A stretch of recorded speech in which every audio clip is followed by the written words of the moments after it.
Hello friends, आज हम discuss करते हैं मैथ के टॉपिक परसेंटेज की। और हम जानते हैं कि जो वनडे कंपटीशन होता है उसमें जो मैथमेटिक्स आती है उसमें सबसे ज्यादा पोर्शन हमारे अर्थमेटिक्स का होता है, अंक गणित का होता है। और इस पूरे चैप्टर में अर्थमेटिक्स में जो सबसे इंपॉर्टेंट टॉपिक होता है वो होता है परसेंटेज, क्योंकि इसकी हेल्प से हम परसेंटेज, प्रॉफिट लॉस, यहाँ तक कि SI CI और अदर्स बहुत सारे चैप्टर में रेशियो, प्रपोर्शन से लेके वर्क एंड टाइम में 100 के परसेंटेज के मान से हम क्वेश्चन को सॉल्व करते हैं। तो हम पहले देखते हैं कि हमारा परसेंटेज होता क्या है। अगर हम परसेंटेज को डिस्कस करें तो हमारा परसेंटेज जो है ये 2 वर्ड पर और सेंट से मिलकर बना है। पर का मतलब होता है आउट ऑफ और सेंट का मतलब होता है 100। यानी कि अगर कोई भी वैल्यू आउट ऑफ 100 है या किसी भी वैल्यू चीज के वैल्यू को अगर हम आउट ऑफ 100 में फाइंड आउट कर रहे हैं तो उस चीज को हम कहते हैं कि परसेंटेज। कोई भी चीज, कोई भी जो वस्तु होती है वो अपने आप में हमेशा 100% होती है, हमेशा 100% होती है। तो अगर हम किसी भी चीज का, किसी भी थिंग्स का को 100 इक्वल टुकड़े में डिवाइड करें तो उसका जो 100वां हिस्सा होता है उसको हम बोलते हैं परसेंट या फिर परसेंटेज। एक्चुअल में हम जानते हैं कि पर का मतलब होता है अपान और सेंट का मतलब होता है 100, यानी कि 1/100। हम कह सकते हैं किसी भी चीज में अगर हम 1/100 से मल्टीप्लाई कर रहे हैं या 100 से डिवाइड कर रहे हैं या किसी भी चीज का हम 100वां हिस्सा कर रहे हैं तो हम वहां पे परसेंटेज को फाइंड आउट करते हैं। और आप जानते हैं कि परसेंटेज को हम इस सिंबल से रिप्रेजेंट करते हैं जिसकी वैल्यू बराबर होती है 1/100। ये होता है हमारा परसेंटेज। अगर हम इसके डिस्कशन को करें कि ये कैसे फ्रैक्शन के फॉर्म में तोड़ा जाता है, जैसे क्वेश्चन में आता है वहां पे हम इसको फ्रैक्शन के फॉर्म में कैसे तोड़ के सॉल्व करते हैं। तो अगर हमारे पास कोई वैल्यू लिखी हुई है 1%, 1% का मतलब हो गया 1/100। अगर हमारी वैल्यू कहीं पे लिखी हुई है 2% तो इसका मतलब हो गया 2/100 यानी कि 1/50। अगर हमारी वैल्यू कहीं लिखी हुई है 5% सेम एज तो इसका मतलब हो गया 5/100 मतलब कि 1/20। अगर कहीं पे हमारी वैल्यू लिखी हुई है 10% तो इसका मतलब है 10/100 यानी कि 1/10।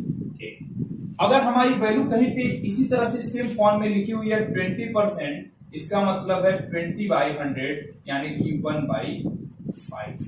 ऐसे अगर 30% है तो इसको हम लिख सकते हैं 30/100 यानी कि 3/10। तो हम एक चीज देख रहे हैं कि हम 1% को हमेशा 1/100 के इक्वल लिख सकते हैं। 2% को अगर फ्रैक्शन में कन्वर्ट करें तो इसकी वैल्यू 1/50 होती है। 5% को अगर फ्रैक्शन में कन्वर्ट करें तो ये 1/20। 10% को फ्रैक्शन में कन्वर्ट करें तो ये 1/10। ऐसे ही 20% को कन्वर्ट करें ये 1/5 और 30% को कन्वर्ट करेंगे तो ये होगा 3/10। तो किसी भी वैल्यू को अगर हमें फ्रैक्शन के फॉर्म में चेंज करना है तो उस वैल्यू में हम अगर 100 से डिवाइड कर देते हैं तो वो वैल्यू हमारे फ्रैक्शन के फॉर्म में चेंज हो जाती है। लेकिन अगर हमको फ्रैक्शन से परसेंटेज पे आना है, ये क्या था हमारा, हम परसेंटेज से फ्रैक्शन पे जा रहे थे, और अगर हमको फ्रैक्शन से परसेंटेज पे आना है तो हम बिल्कुल इसका अपोजिट काम करते हैं। जैसे कि अगर हमारे पास एक वैल्यू है 1/10, अगर इसको परसेंटेज में चेंज करना है तो इसमें हम 100 से मल्टीप्लाई करेंगे यानी कि 10%। यानी कि फ्रैक्शन में जो 1/10 की वैल्यू है ये बराबर होती है 10% की। कहीं लिखा है 1/20, इसको अगर परसेंटेज में कन्वर्ट करना है तो इसमें 100 से मल्टीप्लाई करेंगे और ये बराबर होगा 20 से इसको कट करेंगे तो 5%। तो हमने यहाँ पे देखा कि अगर किसी वैल्यू को हमको फ्रैक्शन के फॉर्म में कन्वर्ट करना है, परसेंटेज की वैल्यू को, तो उसको 100 से डिवाइड करते हैं, और अगर किसी फ्रैक्शन की वैल्यू को हमको परसेंटेज के फॉर्म में कन्वर्ट करना है तो उसे हम 100 से मल्टीप्लाई करते हैं। तो ये हमारी मेन थीम होती है। और परसेंटेज के क्वेश्चन को सॉल्व करने के लिए सबसे बड़ी चीज जो होती है, हम किसी भी वस्तु को, किसी भी थिंग्स को हमेशा मान के चलते हैं कि वो 100 है। जैसे अगर मेरे पास 500 रुपए हैं तो मेरे पास 100% कितने रुपए हुए, 500 यानी कि 500 रुपए हुए। तो इसलिए परसेंटेज में हमको जो चीज मानना रहता है वो हमेशा 100 मान के सॉल्व करते हैं, और 100 मानने से हमारा 1 लाख और होता है। जैसे अगर मैं ये कहूं कि किसी के पास पहले 200 रुपए और वो 10% बढ़ गए तो 10% बढ़ेंगे तो कितने रुपए होंगे इसके पास? पहले 200 रुपए थे, इसके पास अगर 10% रुपए बढ़ गए तो वो कितने रुपए हुए? तो अगर हम सिंपल फॉर्म में सॉल्व करते तो पहले उसके पास 200 रुपए थे, जब इसमें 10% का इंक्रीमेंट हुआ तो 10% का इंक्रीमेंट का मतलब हो गया कि इसके पास कितने रुपए की बढ़ोतरी हुई? 20 रुपए की। तो अब हम लिखते कि टोटल रुपए कितने हो गए?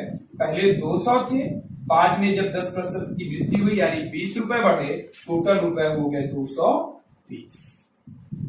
लेकिन अगर हम इसको दो बार सॉल्व किए, एक बार तो ये वैल्यू रेस्ट रखे, फिर कैलकुलेशन किए, फिर दोनों को ऐड करके लिखे कि हम 220 रुपए हुआ। लेकिन अगर इसको हम एक लाइन में सॉल्व करना चाहें कि अगर हमारे पास 200 रुपए, इसमें 10% का इंक्रीमेंट हुआ, तो जो कमी या वृद्धि होती है वो हमेशा 100 से होती है।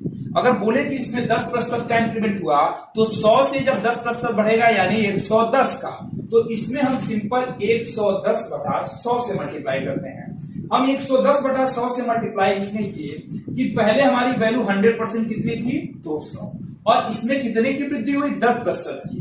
जब 100 में 10% की वृद्धि हुई तो ये वैल्यू कितनी हो गई? 110। हम 100 को नीचे इसलिए रखे क्योंकि जिससे तुलना हो, जिससे कंपेयर होता है, वो हमेशा नीचे आता है। 100 से बढ़ के कितना हुआ है? 110, तो 110 ऊपर आया, और अगर इसको हम सॉल्व करते तब भी हमारी ये वैल्यू कितनी आए? 210। तो इसको एक लाइन में हम ऐसे सॉल्व कर सकते हैं। या अगर मान लीजिए कि हमारे पास 500 रुपए थे और इसमें 40% की कमी हो गई, तो अगर इसमें 40% की कमी कर रहे हैं तो हमारे पास 100% कितने रुपए थे? 100% रुपए थे, 500। ठीक, तो 100 से थे हमारे पास, कम कितना हुआ है? 40%। 100 से जब 40% कम हुआ तो बचा कितना? 60। अगर इसको सॉल्व करेंगे तो ये आ जाएगा 300 रुपए। यानी कि अगर हमारे पास 500 रुपए थे और 40% की कमी हो गई या 40% हमने खर्च कर दिया, तो हमारे पास जो पैसा बचा है वो कितना बचा हुआ है? 300 रुपए। तो इसी तरह से क्वेश्चन को हम सॉल्व आउट करते हैं, कुछ प्रॉब्लम्स को देखते हैं कि कैसे 100 के हिसाब से